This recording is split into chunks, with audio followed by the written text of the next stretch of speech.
Well, we've gotten really good at judging people, sometimes very unfairly.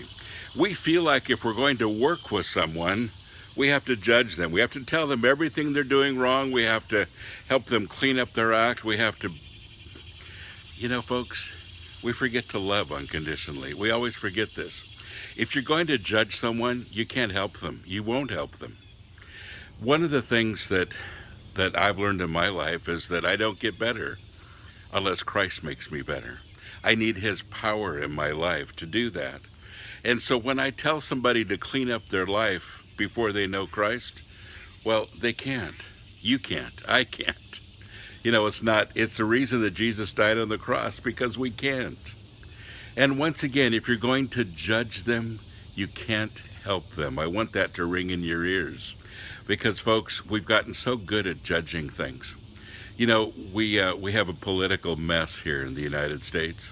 There's so many differences of opinion, and I have avoided all of it because I'm not getting into it.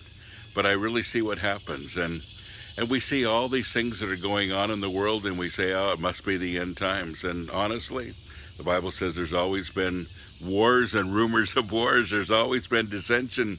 But it says, take heart, I've overcome the world. That's pretty good news, isn't it? And that's where you and I live. We don't have to get involved with all this stuff because, you see, we're not on the defensive, we're on the offensive. We're on this place where we have the truth, we have unconditional love, and we can be world changers. But we'll never be world changers as long as we're judging everyone all the time. It's not an act of love. It's anger, it's resentment, it's many times our own issues. It's getting angry with people who sin differently than we do. Again, sometimes it's getting angry with people who sin the same way that we do in secret. What do we need to do about it? Well, take a spiritual chill pill. Take a little time out and ask God to give you his unconditional love. It was his idea to begin with. For God so loved the world that he gave his only Son, that whoever believes in him should not perish but have everlasting life.